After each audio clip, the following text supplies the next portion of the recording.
من الشیطان الرجیم بسم اللہ الرحمن الرحیم وبہ نستعین وهو خیر المعین وصلی اللہ علی سیدنا محمد وآلہ الطاہرین اللهم صل على محمد وآل محمد اعظم اللہ اجورنا واجورکم بمصابنا بالحسین علیہ السلام السلام علیک یا ابا عبداللہ وعلی الارواح التي حلت بفنائک علیکم منی سلام اللہ ابدا ما بقیت وبقی اللیل والنہار۔ انصار امام حسین علیہ السلام کا موضوع آپ کی خدمت میں بیان کیا جا رہا تھا۔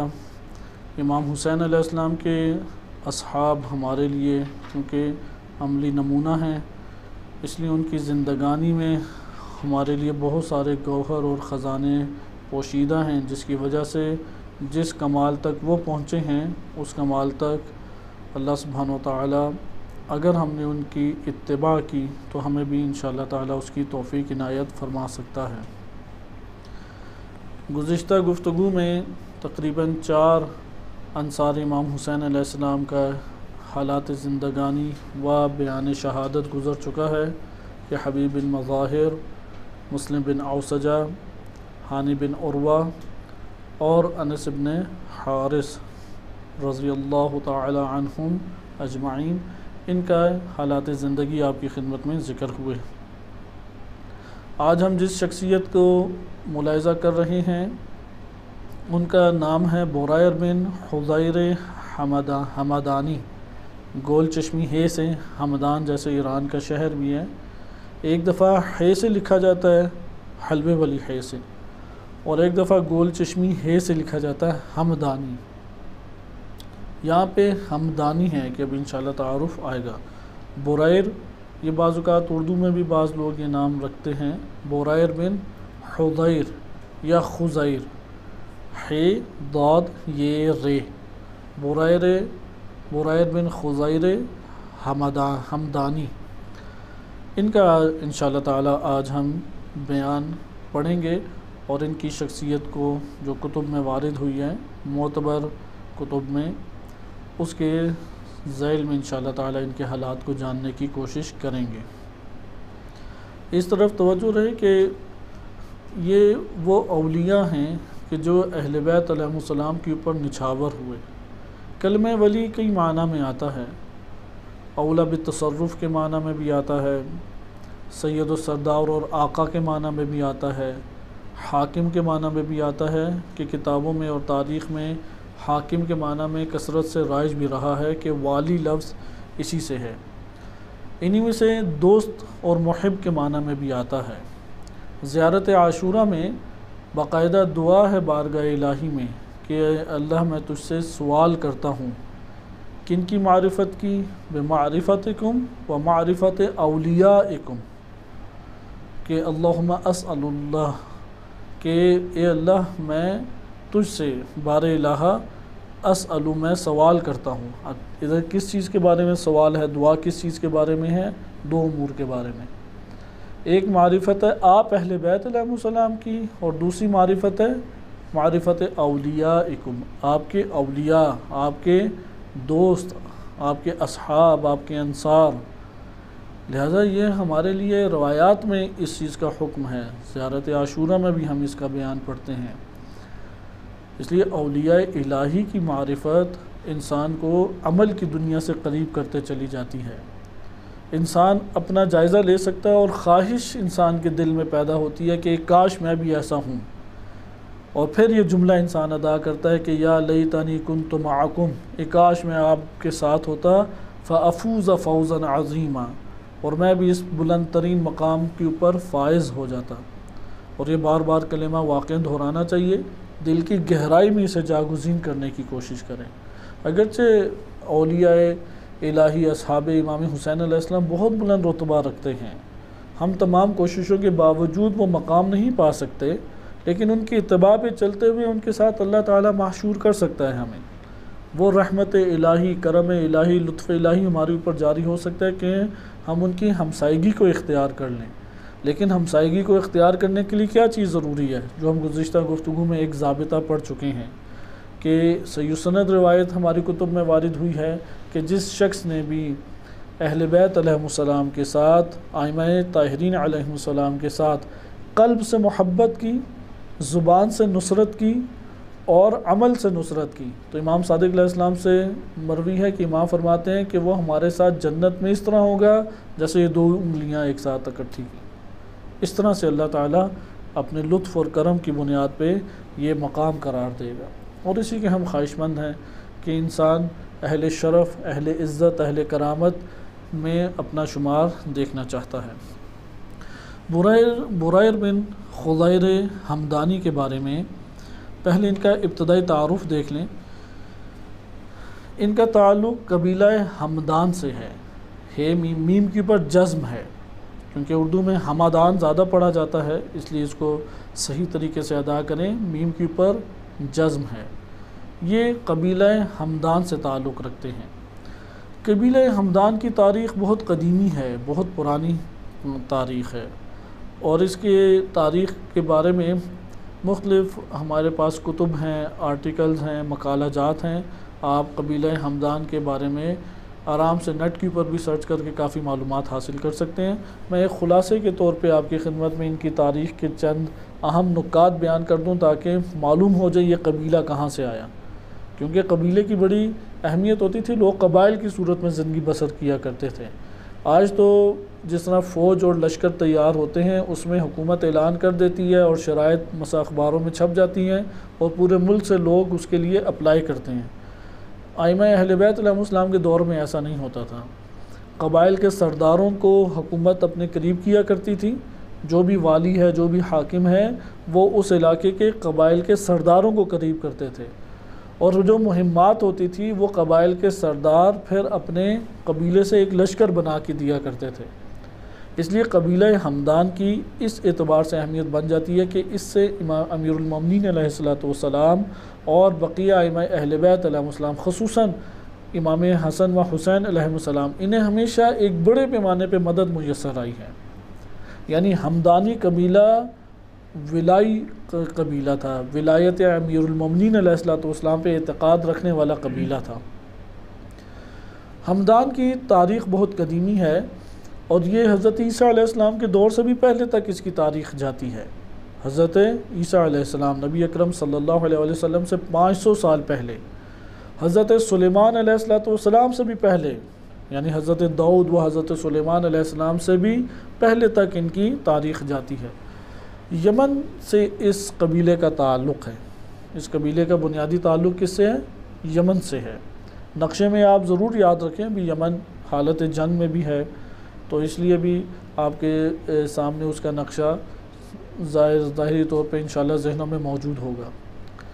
یمن میں جو سعودی عرب کا بارڈر ہے، یمن اور بارڈر کے ساتھ جو ایک وسیع و عریض سعودی عرب کا علاقہ ہے، اس پورے کے پورے خطے میں ایک حکومت قائم تھی جسے کہا جاتا ہے کہ ملکہ سبا کی حکومت، ملوک سبا، ملوک بادشاہ کی جمع ہے، یعنی سلاطین سبا۔ سبا ایک جس طرح فرعون ایک خاندان ہے، یعنی ایک نام چل پڑا، تو پھر اس خاندان کے جتنے بھی افراد آئے سب بھی فرعون کہلائے۔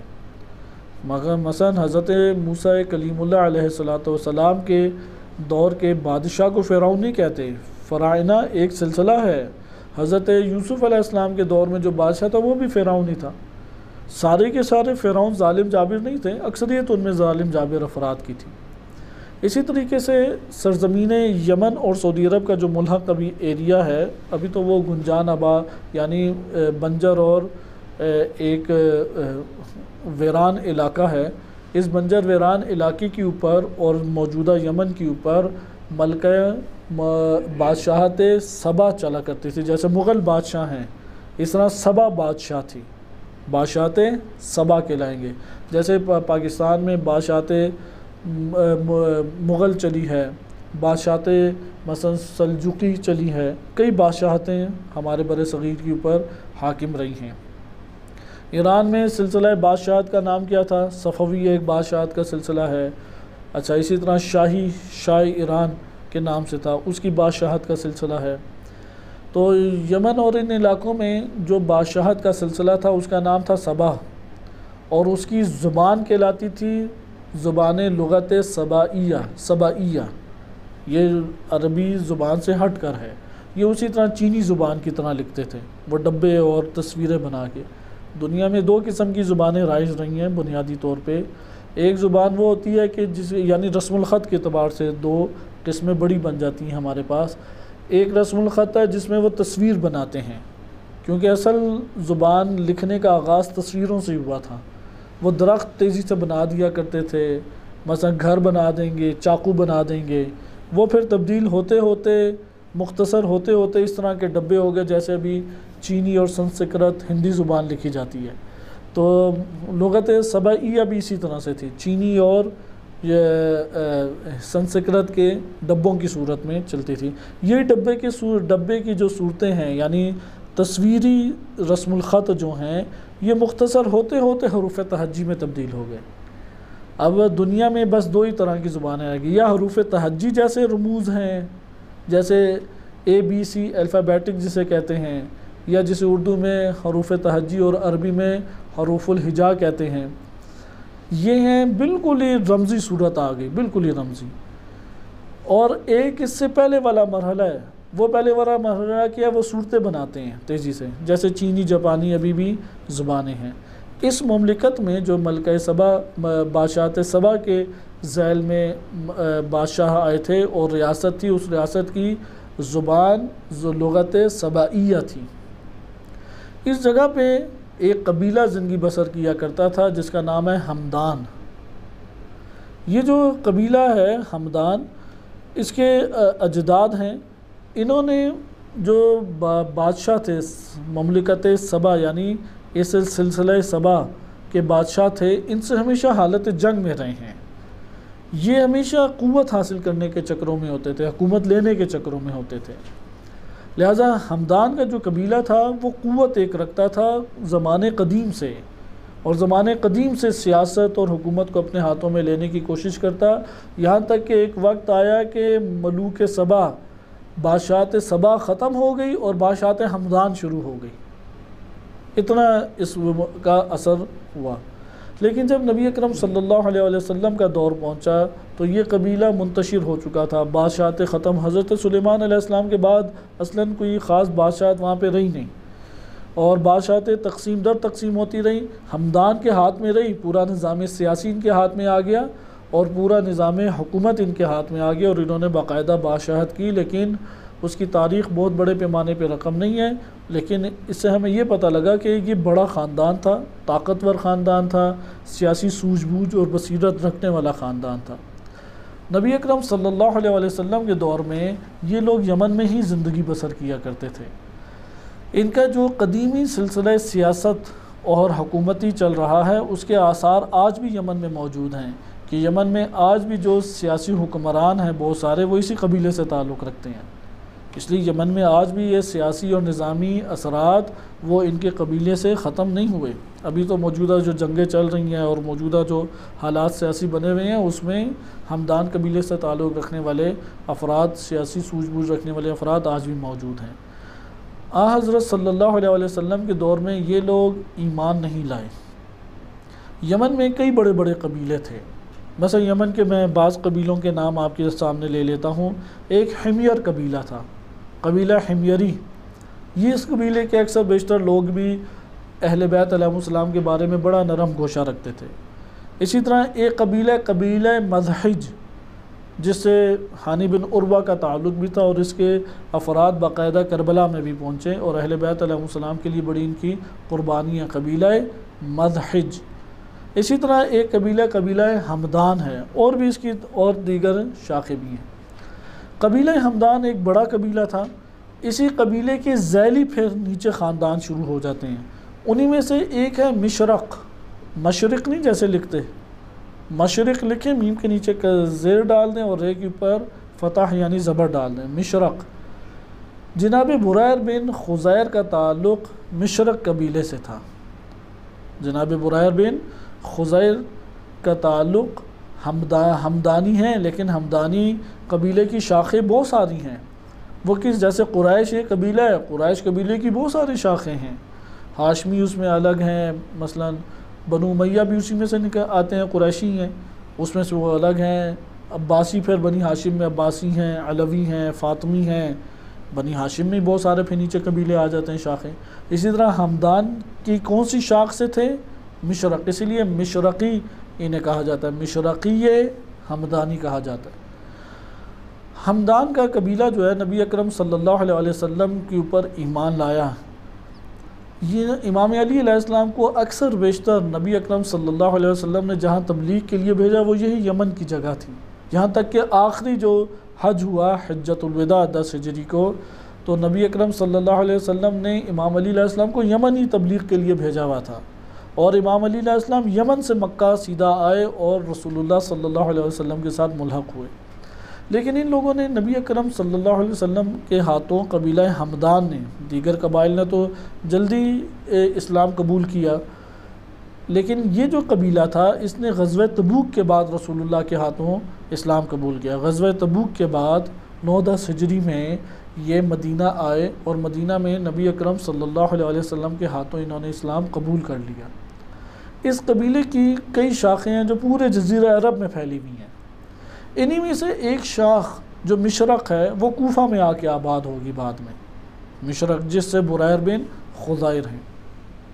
یہ تو آپ کے سامنے ایک تعارف تھا قدیمی طور پہ۔ طبری نے اور دیگر مورخین نے نقل کیا کہ امام علی علیہ السلام نے یمن میں جو تبلیغات کی ہیں اس کے اثرات کی وجہ سے ان لوگوں نے اسلام قبول کیا، اور یہی وجہ ہے کہ یمن سے ہمیشہ اہل بیت علیہ السلام کی ایک قوی اور مضبوط لشکر اور فوج بنا کرتی تھی۔ بریر کوفہ میں رہا کرتے تھے اور کوفہ میں اہل شرف تھے۔ کلمہ شرف یا شریف یہ 2 معنی میں استعمال ہوتا ہے، یا اس کے کہتے ہیں کہ 2 مطلب ہیں، ایک شریف دنیا ہے اور ایک شریف دینی ہے۔ شرافت دنیا کا مطلب یہ ہوتا ہے کہ ایک انسان کے پاس مال و دولت ہو اور وہ لوگوں کے سے بے نیاز زندگی بسر کرتا ہو، مثلا فقیر غریب نہیں ہے، لوگوں میں باعزت اور باکرامت شمار ہوتا ہے، یعنی اس کے پاس کوئی بہت بڑی جائیدادوں کا ہونا بھی ضروری نہیں ہے، یا بہت بڑے منصبوں کا ہونا بھی ضروری نہیں ہے، یعنی ملا نہیں ہے جسے قرآن کریم نے ملا کہا ہے۔ ملا تو وہ ہوتے ہیں جن کے پاس ایک معاشرے کے اسباب اور وسائل ان کے ہاتھوں میں ہوں اور لوگ ان ضرورت زندگی کی خاطر ان لوگوں کی طرف رجوع کرتے ہوں۔ شریف کا مطلب یہ نہیں ہوتا۔ شریف یا اہل شرف کا مطلب دنیاوی طور پہ یہ ہوتا ہے کہ ایک بندے کی ایک قبیلے کے اندر یا ایک محلے میں عزت اور قدر ہو، اور وہ اپنے ہی زندگی کا اہتمام خود اپنے مال و دولت سے کرتا ہو۔ اور اہل شرف کی ہر دور میں علامات ہوتی تھیں، مثلا نبی اکرم صلی اللہ علیہ وسلم کے دور میں جو دنیاوی طور پہ اہل شرف اور باعزت اور باکرامت جن کا محلے کے لوگ یا قبیلے کے لوگ احترام اور عزت کرتے تھے، ان کے لباس کے خاص انداز ہوتے تھے، مثلا وہ ایک چادر لیا کرتے تھے، اسی سے یہ عبا کا تصور آیا کہ آج بھی آپ جائیں خیبر پختونخوا یا بلوچستان یا ان صوبوں میں، وہاں پہ رائج ہیں، مثلا جو قبیلے کا باعزت ہے وہ باعزت اور باشرف مثلا سردار ہے یا کوئی شخصیت ہے، وہ بڑی سی پگڑی پہنے گا، ادھر یہاں پہ چادر سائڈ پہ ڈالے گا یا چادر اس نے لی ہوگی، تو اسی طرح سے یہ علامات تھیں۔ برائر جو ہے ان کا تعلق کوئی گمنام افراد میں نہیں تھا کوفہ میں، وإلا یہ والے حالات اس طرح سے آتے نہیں۔ کربلا کے بہت سارے افراد ہیں کہ ان کے حالات اصلاً کتابوں میں وارد ہی نہیں ہوئے، سوائے نام کے علاوہ ہمیں کچھ پتہ نہیں ہے۔ ایسے افراد اکثریت شہدائے کربلا کی ایسی ہے، صرف ان کے نام وارد ہوئے ہیں، لیکن برائر ایسی شخصیت نہیں ہے۔ برائر کوفہ میں نامور بھی تھے، اور برائر اہل شرف میں دنیاوی طور پہ اہل شرف کہلاتے تھے۔ دینی شرافت ہوتی ہے گناہ کا نہ کرنا اللہ کی بارگاہ میں، اور امام یا حجت الہی رسول اللہ صلی اللہ علیہ وسلم کی نظر میں کسی کا احترام ہونا، یہ شرافت دینی کہلاتی ہے۔ اصل شرافت تو شرافت دینی ہی ہے کہ اللہ کی نظر میں کسی کا مقام ہو، رسول اللہ صلی اللہ علیہ وسلم کی اور ائمہ اہل بیت علیہ السلام کی نظر میں کسی کی عزت، مقام اور قدر ہو، اس کو کہتے ہیں شرافت دینی۔ شرافت دینی نیک اعمال اور حرام کاموں سے اجتناب کی وجہ سے حاصل ہوتی ہے، لیکن شرافت دنیاوی حاصل ہوتی ہے کسی منصب کی وجہ سے، مال و دولت کی وجہ سے، کسی قبیلے حسب نسب کی وجہ سے، ان وجوہات کی بنیاد پہ شرافتیں دنیاوی حاصل ہوتی ہیں۔ بریر ہر دو ہی شرافت کے مالک تھے، اس لیے جب کتابوں میں اہل شرف لکھا آتا ہے تو اس سے آپ مطلب سمجھ جائیں کہ وہاں پر مراد یہ ہے کہ اس محلے میں اور اس معاشرے میں یہ صاحب عزت اور صاحب احترام شخصیت شمار کی جاتی ہے۔ افراد ان سے آرام سے مثلا کسی قسم کی توہین وغیرہ نہیں کرتے، ان کی بات کا اثر ہے لوگوں کے اوپر۔ بریر اس کوفہ میں اہل شرف کی زندگی بسر کیا کرتے تھے، یعنی بڑی آرام دہ، پرسکون اور کھاتے پیتے گھرانے سے گویا کہ تعلق رکھنے والے افراد میں سے تھے۔ کوئی غربت، فقر، دبی ہوئی زندگی بسر نہیں کر رہے تھے، یا مقہور ہو کہ معاشرے کے لوگوں نے انہیں اپنی نظروں سے گرایا ہوا ہو۔ بڑی ایک سخت زندگی ہوتی ہے جہاں پہ معاشرے سے افراد کو گرا دیا جاتا ہے کہ ہر نگاہ ہی کاٹتی ہوئی دکھائی دیتی ہے انسان کو۔ لیکن بریر کے لیے وہ کوفے کا معاشرہ وہ بڑا پرسکون معاشرہ تھا۔ بریر آرام سے زندگی بسر کرتے، کھاتے پیتے تھے اور پرسکون زندگی بسر کر رہے تھے۔ یہ بیان اس لیے ضروری ہے کہ آخر ادھر دیکھیں کہ انہوں نے یہ آرام دہ زندگی کیسے ترک کی اور کربلا پہنچ گئے۔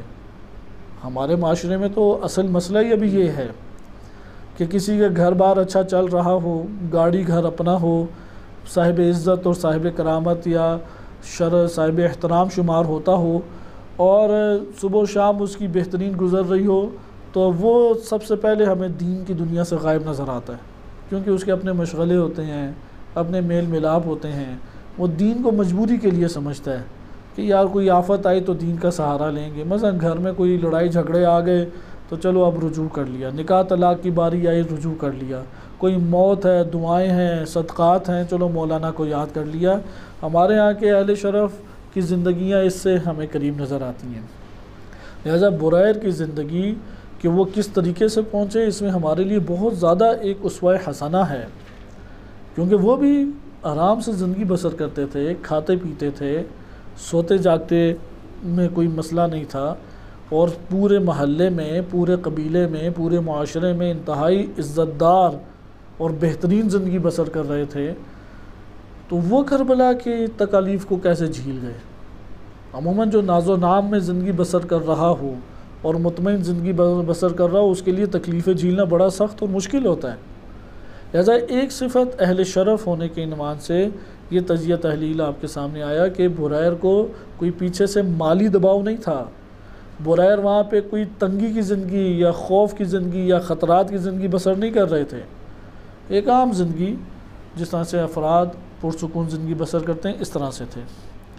ان کے نام جو والد کا نام ہے خزیر، اس کے بارے میں مختلف باتیں آئی ہیں۔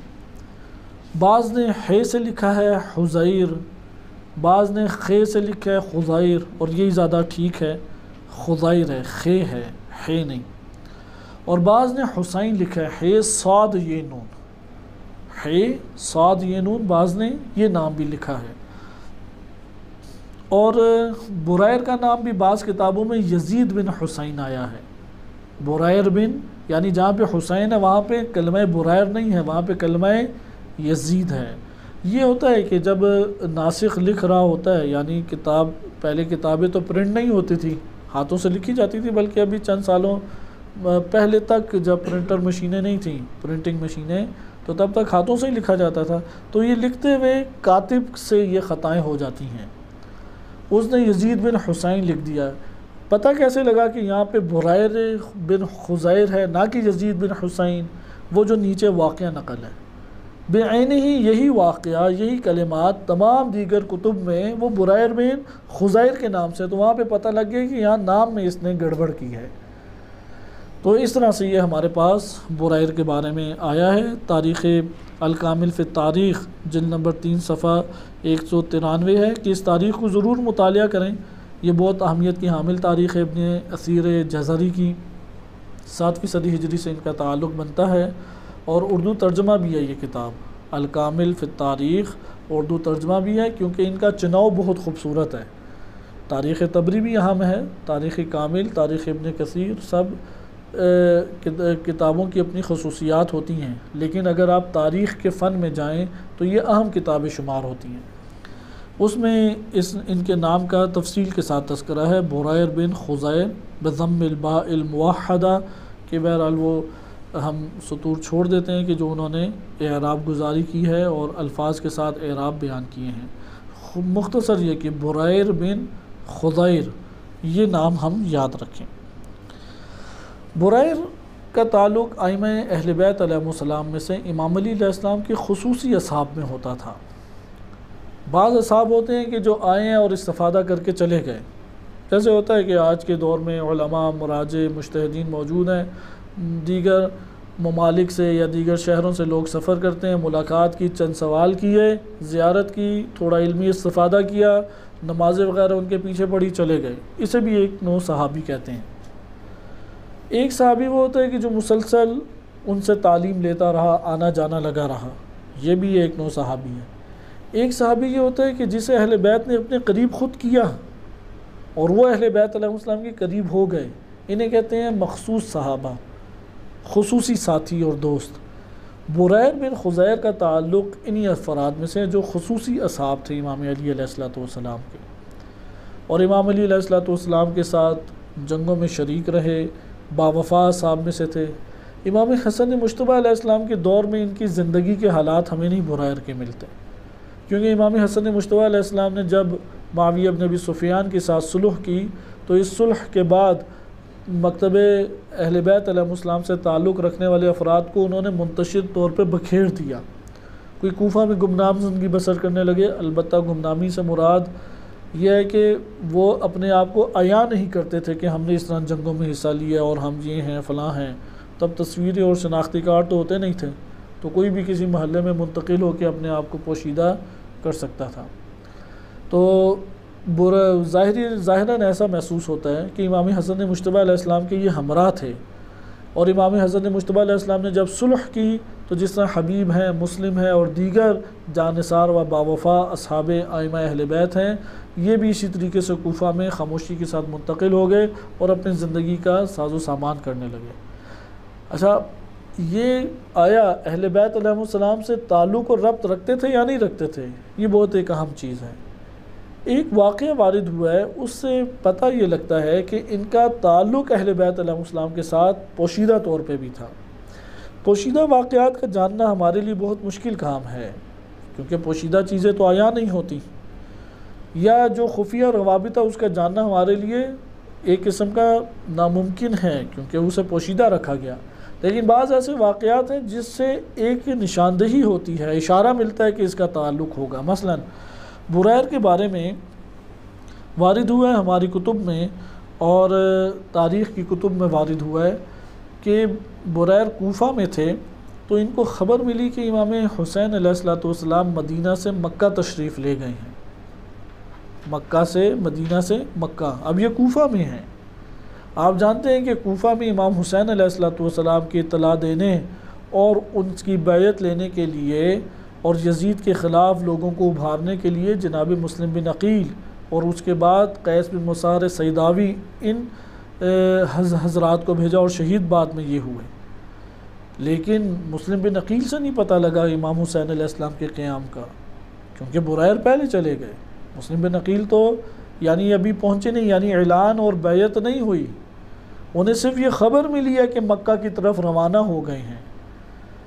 ابھی مسلم بن عقیل آ کے انہوں نے کوئی بیعت کا سلسلہ شروع نہیں کیا، لیکن بریر بن خزیر کو یہ خبر مل گئی کہ مدینہ امام حسین علیہ السلام نے ترک کر دیا اور مکہ چلے گئے ہیں، اور یہ بھی پتہ ہے مکہ سے کربلا آنا ہے۔ یہ بات ہمیں جب یہ کتابوں میں بات آ گئی تو اس سے ہمیں یہ ایک اندازہ ہوتا ہے کہ بریر کا تعلق پوشیدہ طور پہ امام حسین علیہ السلام کے ساتھ تھا، یعنی ان تک بات پہنچانے والا کوئی ہے کہ جس نے بتایا کہ امام حسین علیہ السلام مدینہ کو ترک کر گئے ہیں اور مکہ روانہ ہو گئے ہیں۔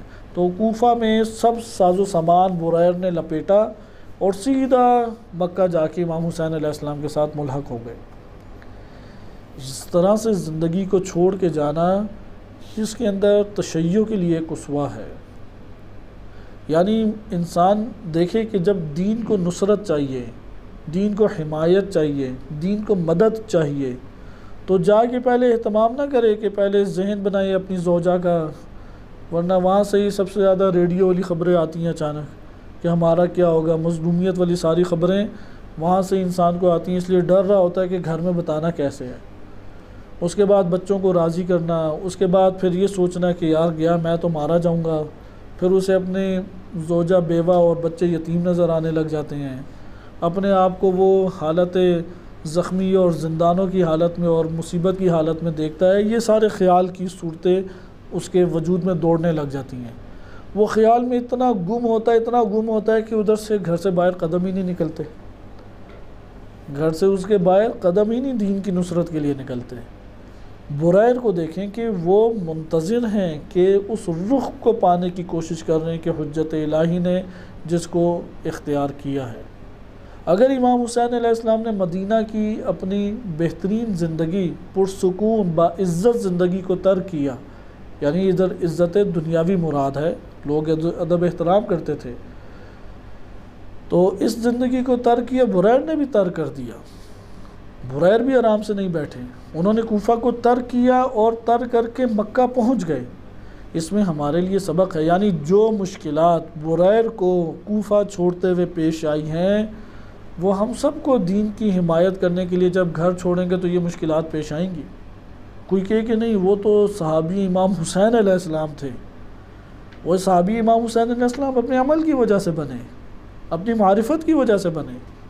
آج ہمارے اوپر ضروری ہے کہ ہم اپنے زمانے کے امام کے صحابی بنیں، ہم اپنے زمانے کے امام کی نصرت کریں۔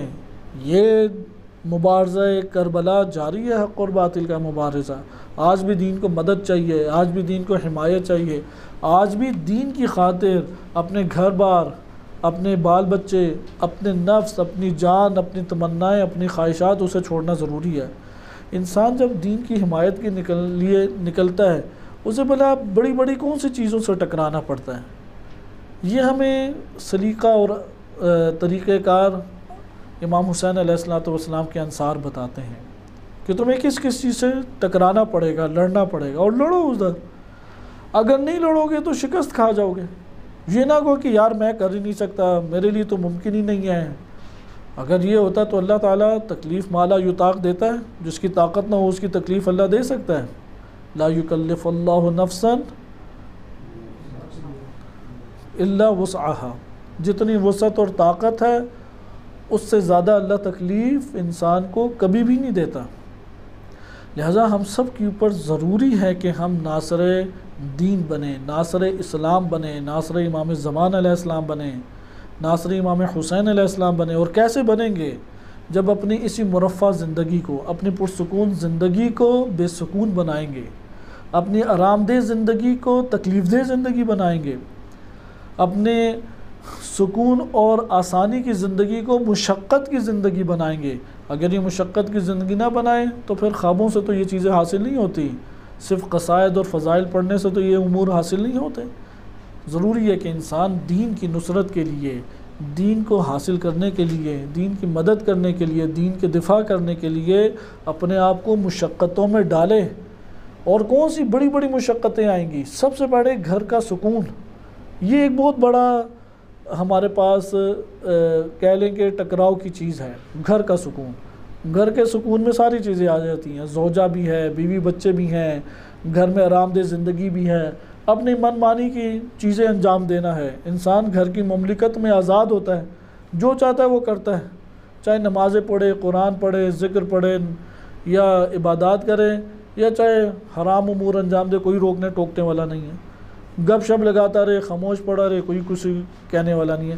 یہ کہتے ہیں گھر کی آرام دہ زندگی۔ انسانوں کے وجود سے گھر کی آرام دہ زندگی کا تمنا نہیں نکلتی، وہ چاہتا ہے اپنی زندگی میں آرام دہ زندگی، یعنی گھر کی زندگی چاہتا ہے۔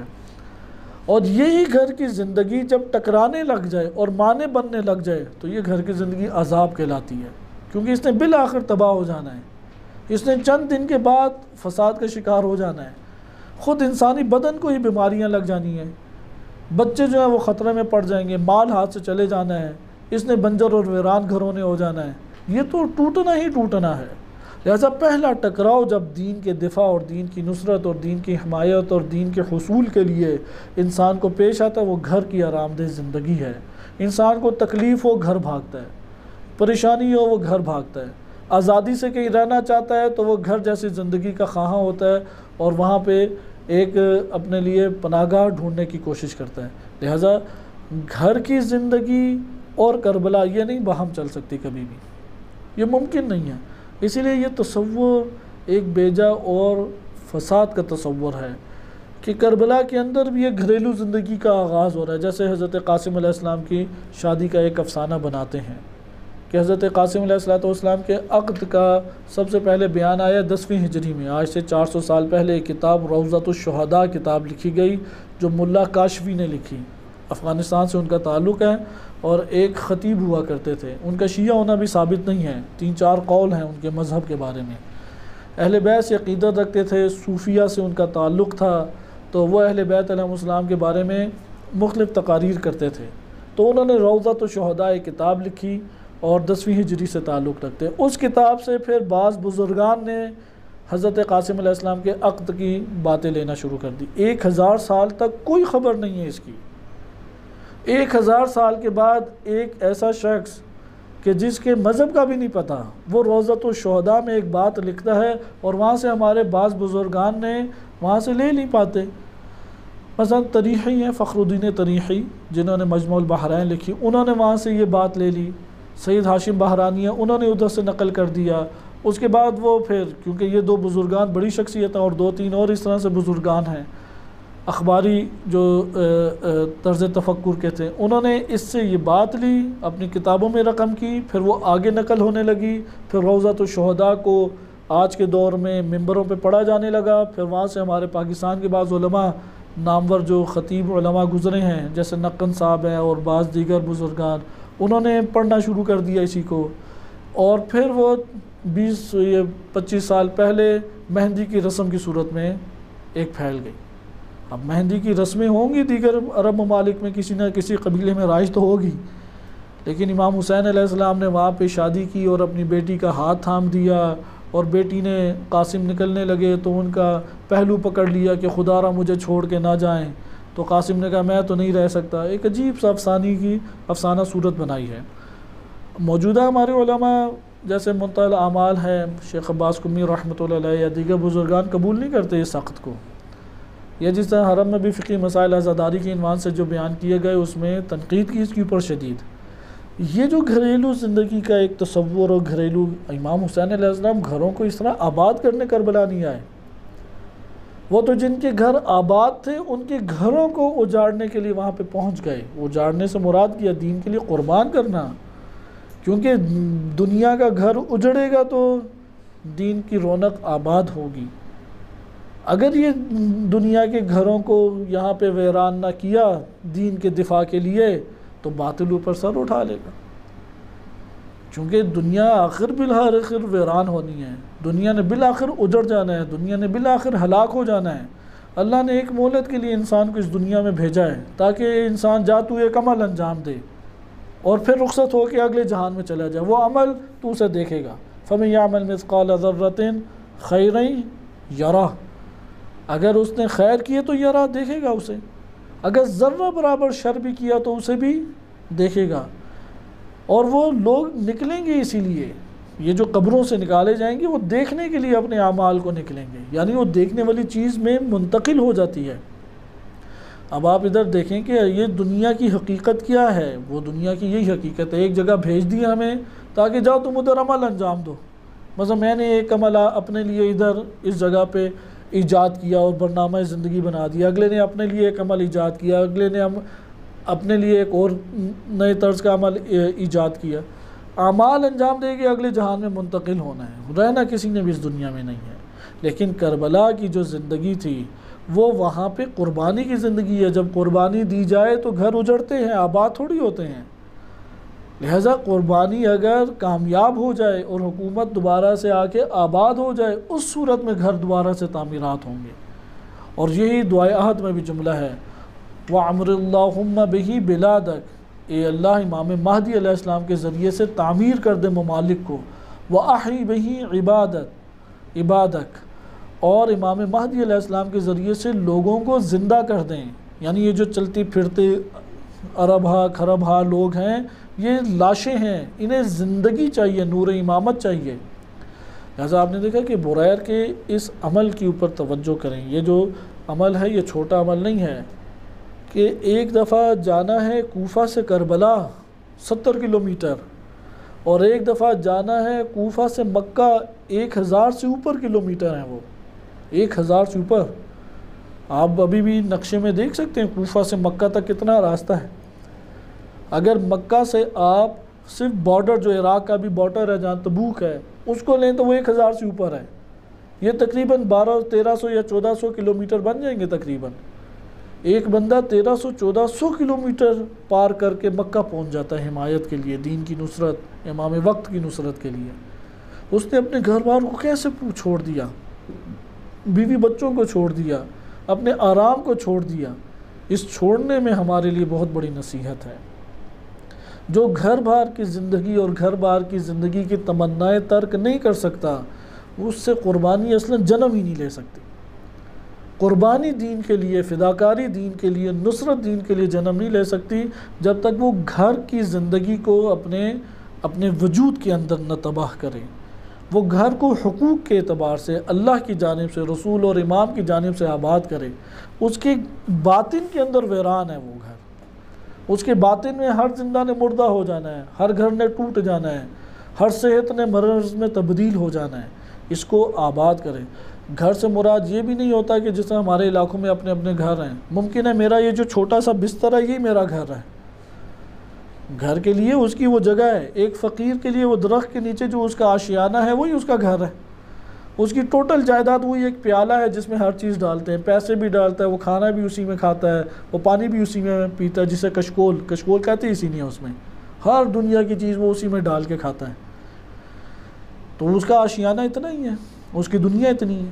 کسی کا ممکن ہے ایک بستر ہو، جیسے ہم ادھر رہ رہے ہیں، ایک بستر ہی ہماری دنیا ہے، ایک بستر ہی ہمارا گھر ہے. ہم تھکے ہوئے ہوں، ادھر آرام اور سکون ملتا ہے. ہم نے استراحت کرنی ہے تو اس کے اوپر آ کے بیٹھ جاتے ہیں. بتانا ہو کہ یار اب میں مصروف نہیں ہوں، فارغ ہوں، تو ادھر آ کے جا کے بیٹھ جائیں گے.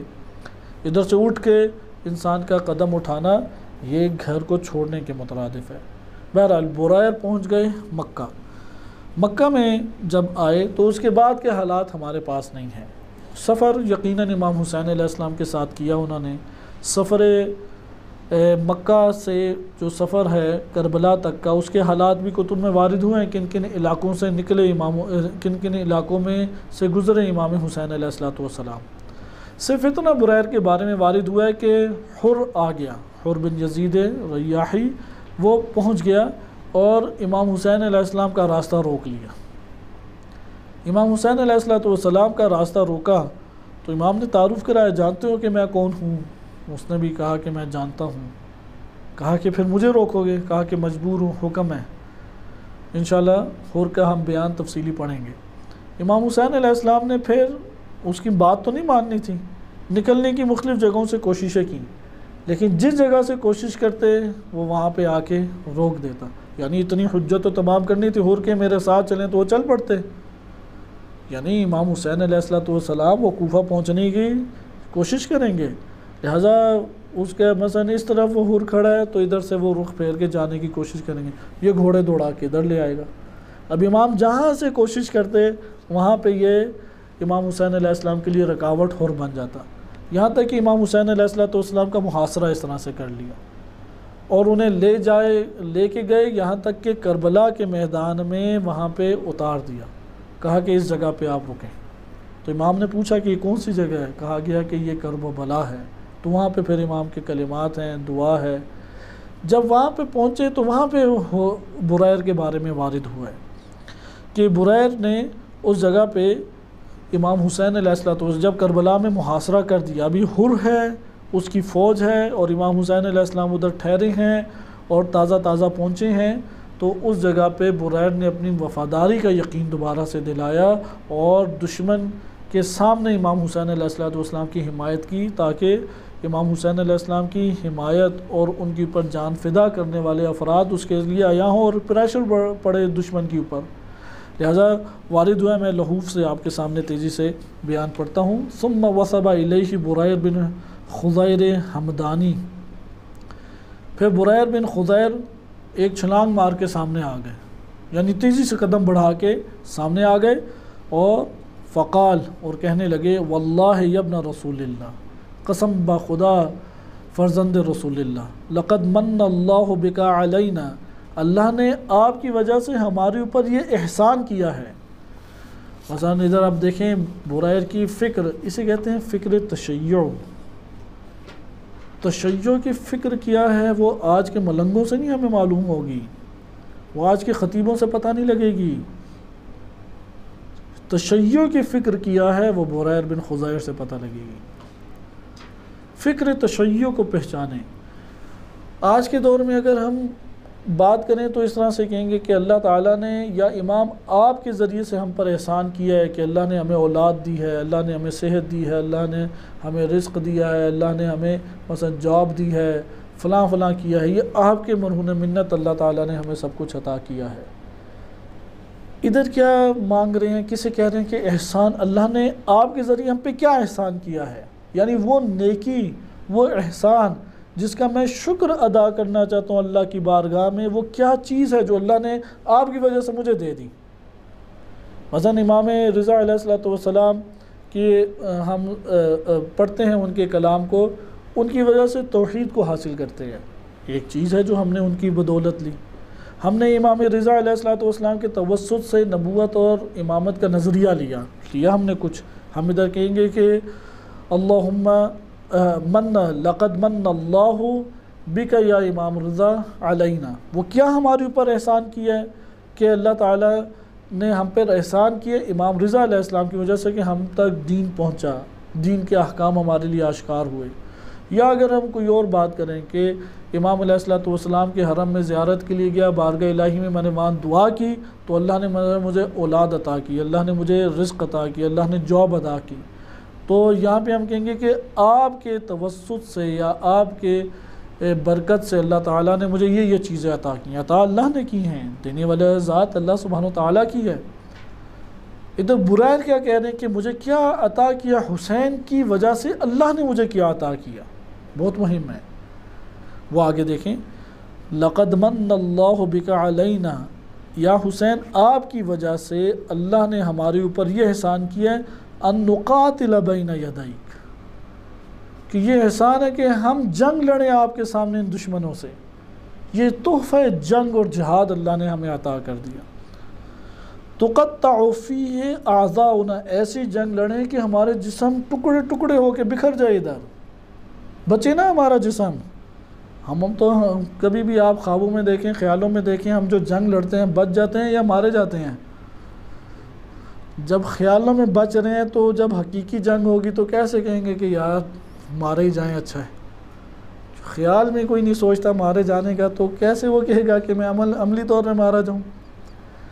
ادھر برائر کیا کہہ رہے ہیں؟ برائر کہہ رہے ہیں یہ اللہ کے تحفوں میں سے ہے، احسانات میں سے ہے، منت ہے اللہ سبحانہ و تعالیٰ کی، نعمت و انعام ہے اللہ تعالیٰ کا کہ اس نے ہمیں جنگ جیسی ایک مشقت میں جھیل دیا ہے۔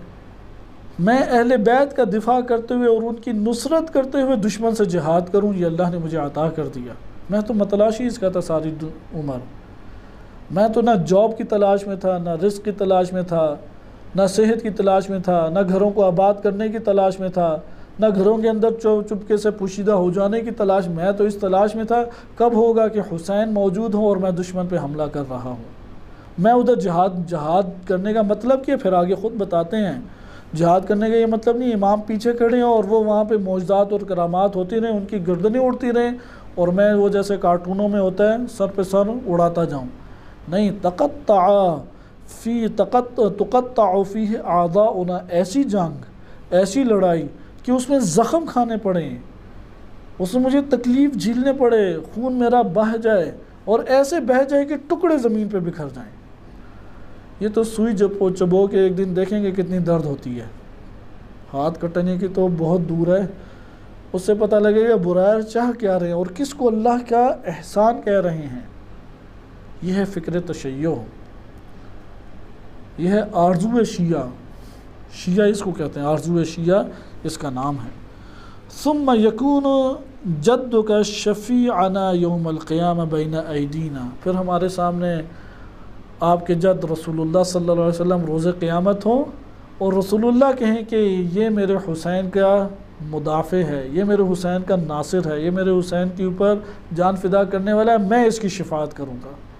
آپ کے جد ہماری شفاعت کرنے والے بن جائیں۔ آرزو شہادت یہ آرزو شیعہ ہے۔ آرزو شیعہ کیا ہے؟ دین کا دفاع، دین اسلام کی نشر و اشاعت، دین اسلام کی مدد، امام وقت کی مدد۔ شیعہ یہ چاہتا ہے، شیعہ آرام نہیں چاہتا، شیعہ لمبی لمبی نیندیں نہیں چاہتا۔ شیعہ جو ہے وہ اپنے آپ کو امام معصوم کی راہ میں وہ تلواروں کے سائے میں لانا چاہتا ہے، وہ مقابلہ چاہتا ہے، وہ اپنے وجود کے اوپر زخموں کو پڑنا دیکھنا چاہتا ہے، وہ اپنے جسموں کو کٹے ہوئے زمین کے اوپر بکھرے ہوئے دیکھنا چاہتا ہے، لیکن کس راہ میں؟ راہ حسین میں، راہ الہی میں۔ آگے دیکھیں، پھر آگے بیان وارد ہوا ہے کہ لا افلح قوم ضیعوا ابن بنت نبیہم، وہ قوم کس طرح فلاح پا سکتی ہے؟ اس قوم کو اصلاً اللہ تعالیٰ کامیابی ہی نہ عطا کرے جس نے اپنے نبی کی بیٹی کے فرزند کو اس جگہ پہ موت کے گھاٹ میں لا اتارا ہے، اپنی بیٹی کے فرزند کو ہی تباہ و برباد یہ قوم کرنا چاہتی ہے۔ اللہ تعالیٰ انہیں کبھی کامیاب نہ کرے۔ اف لہم، اف لہم، ان کے اوپر وائے ہو، تف ہو ان کے اوپر۔ غدن ماذا یلاقون، کس حالت میں یہ لوگ کل کو ملاقات کریں گے؟ نبی صلی اللہ علیہ وسلم ان کا سامنا کیسے یہ کریں گے؟ ایک کیسے جہنم کی ہولناک حالتوں کا سامنا کریں گے؟ ینادون بالویل والثبور فی نار جہنم، جب انہیں جہنم کے سامنے لایا جائے گا اور ہلاکت اور بربادی کے ساتھ انہیں پکارا جائے گا کہ آؤ جہنم کے اندر چلے جاؤ، ان میں جرت ہوگی کہ جہنم کا سامنا کر سکیں؟ یعنی جہنم کے لیے تم ایک قوم اپنے آپ کو آمادہ سمجھو۔ اچھا، اس جگہ پہ بعض جگہوں پہ مزید کلمات بھی وارد ہوئے ہیں اور اس میں تھوڑا اضافہ بھی ہوا ہے کہ انہوں نے پھر آگے مزید برائر نے کلمات ادا کیے، لیکن اتنے اس کے اوپر ہی ہم اکتفا کرتے ہیں۔ امام حسین علیہ السلام نے وارد ہوا ہے جب برائر نے یہ کلمات ادا کیے اور بڑی جانثار اور فداکارانہ اپنے جذبات کا اظہار کیا، تو امام حسین علیہ السلام نے جمع کیا۔ فجمع الحسین ولدہ و اخوتہ، اپنی اولاد کو جمع کیا، اپنے سب بھائیوں کو جمع کیا، واہل بیتہ، اور جتنے اہل بیت تھے انہیں جمع کیا۔ ثم نظر الیہم، اور پھر ان کی طرف ایک نگاہ دوڑائی۔ فبکا ساعتاً، کچھ دیر کے لیے گریہ فرمایا۔ ثم قال، اور پھر دعا کے لیے ہاتھ اٹھاتے ہوئے امام حسین علیہ السلام نے دعا کی، اللہم ان عطرۃ نبیک محمد، کہ بار الہ ہم تیرے نبی محمد صلی اللہ علیہ وسلم کی عطرت ہیں، وقد اخرجنا وطردنا وازعجنا، ہمیں نکال دیا گیا ہے، ہمیں شہر بدر کر دیا گیا ہے، ہمیں دور کر دیا گیا ہے، ان حرم جدنا، ہمارے جد رسول صلی اللہ علیہ وسلم کے حرم سے دور کر دیا گیا ہے، وتعدد بنو امیہ علینا، بنو امیہ ہمارے اوپر چڑھ دوڑی ہے، تجاوز کر چکی ہے، اللہم فخذ لنا بحقنا، اے پروردگار انہیں ہمارے حق کے واسطے سے ہمارے لیے ہماری خاطر ان کو برباد کر دے، وانصرنا علی القوم الظالمین، اور ان قوم ظالمین کے اوپر ہماری مدد فرما۔ یہ ہمارے پاس وارد ہوا ہے۔ اس کے بعد آگے بیان ہے، کیونکہ لغوف میں ایک بہت خوبصورت جملہ ادھر آ رہا ہے، اس لیے آگے کے جملات بھی آپ تیزی سے سن لیں۔ قال، راوی کہتا ہے فرحل من موضعہ، پھر اس جگہ سے امام حسین علیہ السلام چلے، حتی نزل فی یوم الاربعاء او یوم الخمیس بکربلا، امام حسین علیہ السلام بدھ والے دن یا جمعرات والے دن کربلا پہنچے، یعنی کربلا قریب تھی تو یہ واقعہ پیش آیا۔ ان جملات سے ہمیں پتہ لگتا ہے برائر بن خزیر کے جو کلمات ہیں اور امام حسین علیہ السلام کی دعا ہے وہ کربلا کے میدان کے قریب ہے۔ پھر وہاں سے کربلا میں آگے ذالک فی الثانی من المحرم سنہ 61، 61 ہجری تھی، 2 محرم تھی، جمعرات یا بدھ کا دن تھا۔ اگر آپ یہ حساب کریں تو روز عاشور کیا بنتا ہے؟ روز عاشور جو زیادہ احتمال ہے وہ روز جمعہ بنتا ہے، اور شب عاشور شب جمعہ تھی، اس لیے بھی اس کی قیمت اور فضیلت بہت بڑھ جاتی ہے۔ ثم اقبل علی اصحابہ، پھر امام حسین علیہ السلام اپنے اصحاب کی طرف بڑھے، کربلا پہنچ گئے اور اصحاب کی طرف بڑھے اور فرمایا، یہ جو فرمان ہے یہ بہت قیمتی فرمان ہے، یہ ہمارے جسموں اور روحوں میں جذب ہو جانا چاہیے۔ امام حسین علیہ السلام کا فرمان یہ وہ سبب ہے کہ بریر جیسے بندے جو ہیں وہ قلیل افراد میں کیوں پہنچے، اکثریت جو اپنے گھروں میں بیٹھے کیوں رہ گئی؟ کیا دینی معلومات نہیں تھیں معلومات ان کے پاس دینی؟ کیا انہیں پتہ نہیں تھا؟ ان ساری چیزوں کا معلوم تھا۔ امام حسین علیہ السلام سے محبت نہیں کرتے تھے محبت امام حسین علیہ السلام سے۔ امام حسین علیہ السلام کے فضائل اور قصائد، قصیدوں کو نہیں پڑھتے تھے؟ نہیں، فضائل بھی پڑھتے تھے، قصیدے بھی پڑھتے تھے، مصائب گریہ بھی کرتے تھے۔ اس میں وہ وجہ بیان کی گئی ہے اس فرمان میں کہ کیوں نہیں پہنچے، آخر اس چیز کو ختم کریں جس کی طرف امام حسین علیہ السلام اشارہ کر رہے ہیں۔ لہذا فرماتے ہیں امام حسین علیہ السلام، الناس عبید الدنیا، لوگ بندگان دنیا ہیں، لوگ تو دنیا کے غلام ہیں۔ والدین لائق علی السنتہم، دین ان کی زبانوں کے اوپر رہ گیا، یہ زبان سے بس بولتے ہیں، یہ زبان سے اظہار کرتے ہیں، یہ زبان سے اقرار کرتے ہیں، یہ زبان سے باتیں بس کرتے ہیں۔ یحوطونہ ما درت معایشہم، یہ بس اسی کے گرد چکر لگاتے رہتے ہیں، ان کی معیشت، کھانا پینا، زندگی کا گزر بسر جس کے گرد ہو یہ بھی اسی کے گرد احاطہ بنا کے رہتے ہیں۔ فَإِذَا مُحِّسُ بِالْبَلَا، اور جب مصیبت آ جاتی ہے جس سے دنیا ان کی اجڑ جائے، محسو انہیں آزمایا جاتا ہے، بالبلا، بلا سے آزمایا جاتا ہے۔ بلا سے کیا مطلب؟ اردو میں بلا دو معنی میں استعمال ہوتی ہے، ایک جن بھوت والی بلا ہے، یہ ادھر وہ والی بلا مراد نہیں ہے، ایک بلا ہے جو مصیبت کے معنی میں ہے، یعنی گھر اجڑ جائے گا، زوجہ بیوہ ہو جائے گی، بچے یتیم ہو جائیں گے، میری تمنائیں پوری نہیں ہوں گی، میری خواہشیں پوری نہیں ہوں گی، میری نیند پوری نہیں ہوگی، میرے تکلیفیں دور نہیں ہوں گی، درد جب میرا ختم ہو تو تب میں نے دین کی خدمت کرنی۔ یہ فلسفہ لوگوں نے عام پڑھا ہوا ہے، جذب ہوا ہے روحوں میں ہماری۔ بھائی دین کی خدمت تب کرنی ہے جب میری طبیعت ٹھیک ہو، جب میرا گھر کا گزر بسر چل رہا ہو، جب میری فلاں پریشانی بھی دور ہو۔ ہر بندہ کسی نہ کسی پریشانی میں ہے، وہ یہ کہتا ہے میں نے دین پڑھنا تب ہے، دین حاصل تب کرنا ہے جب میری یہ پریشانی ختم ہو۔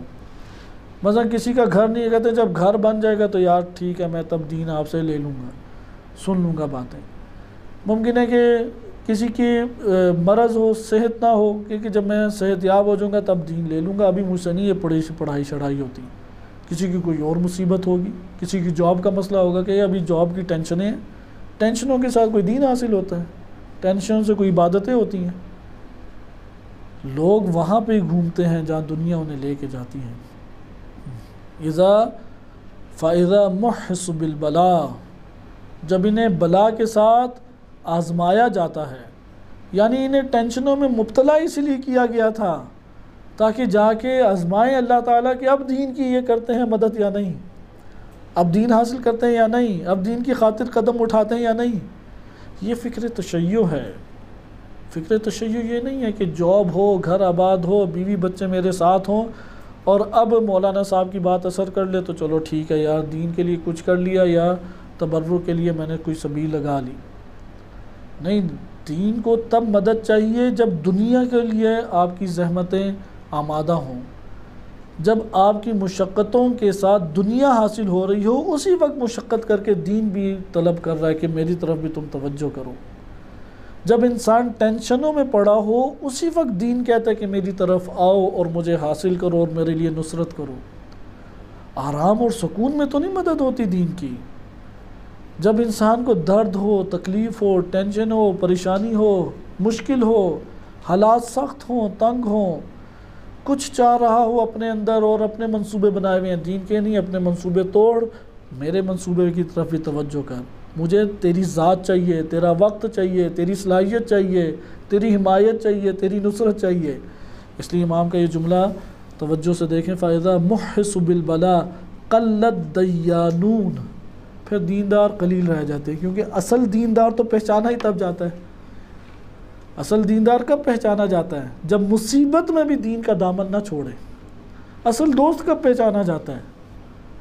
جب پیسہ خوب ہو اور آپ بھی دوست کے اوپر خوب نچھاور کر رہے ہوں، تب دوستی پہچانی جائے گی یہ کیسا ہے، تب تو آپ کی تعریفیں کرے گا ہی کرے گا۔ ہمارے اپنے آس پاس کے ہیں عزیزان دوستان بعض کہ کروڑوں میں کھیل رہے تھے تو اس طرح تعریفیں کرتے تھے کہ یار اس سے انٹیلیجنٹ بندہ میں نے زندگی میں نہیں دیکھا، اس جیسا ذہین بندہ، لوگوں کو تو اس کی قدر ہی نہیں ہے۔ ہوا یہ کہ اس بزنس میں نقصان ہو گیا، وہ کروڑوں جو کما رہے تھے وہ الٹے پڑ گئے، اب کروڑوں ان کی گردن پہ، اور اب آگے لینے والے، ایک آگے دھمکیاں دے، دوسرے دے، تیسرے دے، اب ان کی باتیں الٹی ہو گئی۔ اس جیسا تو میں نے بدبخت ترین بندہ ہی نہیں دیکھا، سب کو اس نے مروا دیا، پتہ نہیں ہم نے کیوں اس کے اوپر پہلے اعتماد کیا، اس نے ہمیں دھوکہ دیا ہے، ہم سے فلاں طرح سے پیسے لے لیے، فلاں طرح سے پیسے لے لیے۔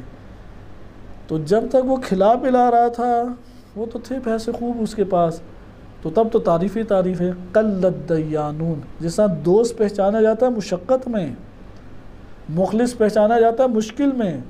جب تک صحت و سلامتی تھی یہ سارے میرے گرد ہوتے تھے، اب میں بستر پہ بیمار پڑ گیا ہوں، اب پوچھتے ہی نہیں ہے میرا۔ جو مخلص ہوتا ہے وہ پریشانی میں پاس آتا ہے، جب پیسے نہ ہوں تو تب کچھ دے دیتا ہے، تو وہاں پہ اس کا احسان جانے، یار کچھ نہیں تھا تب اس نے اتنا خرچ کیا۔ جب ہوں تو تب بھی نیکی ہے، لیکن جب نہ ہو اور تب خرچ کرے بہت بڑی نیکی ہے۔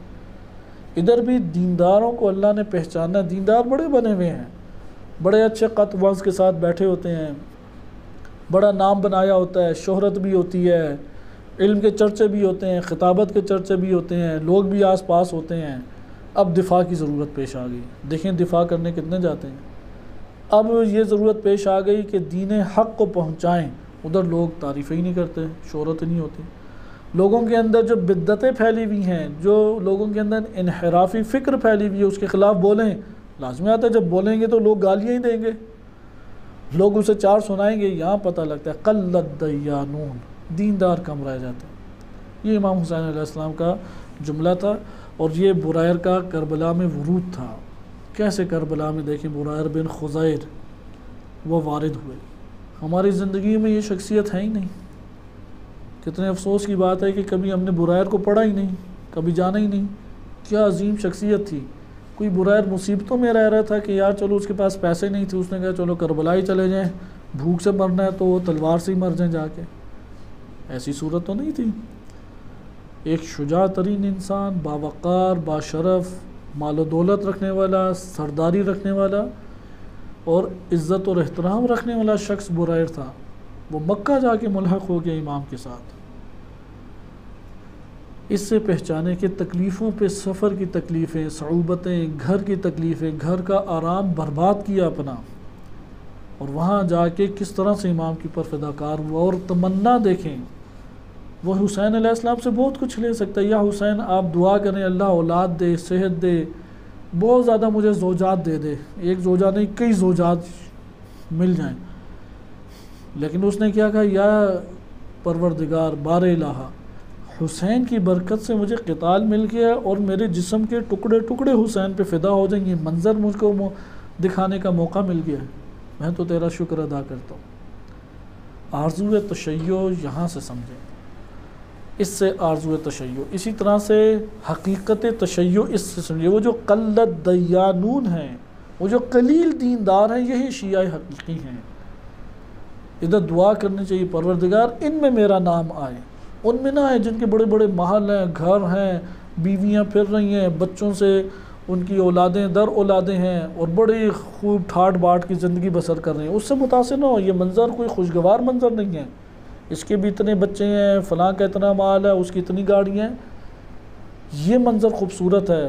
دیکھو اس کا ہاتھ چلا گیا دفاع میں، اس کو گالیاں پڑی ہیں دین کے دفاع اور دین کی نصرت کے لیے، اس کو کوئی پوچھتا ہی نہیں ہے دین کے دفاع اور دین کی نصرت کے لیے، یہ پتہ نہیں کچھ کر پائے گا یا نہیں، یہ تو سال سال لگا، نہ لوگ اسے پوچھتے ہیں، نہ پیسہ دیتے ہیں، نہ یہ کچھ بنا سکتا ہے۔ اس منظر کے متلاشی بنے۔ قلت دیانون، معاشرے میں دیندار قلیل نظر آئے گا۔ انشاءاللہ تعالی کربلا کے میدان میں جو برائر بن خزیر حمدانی رضی اللہ عنہ کہ اللہ تعالیٰ ان کے اوپر اپنا درود اور سلام عنایت فرمائے۔ ان کی شخصیت جو کربلا میں تھی وہ ہم اگلے درس میں ملاحظہ کریں گے، اور صلی اللہ علیہ سیدنا محمد و آلہ الطاہرین۔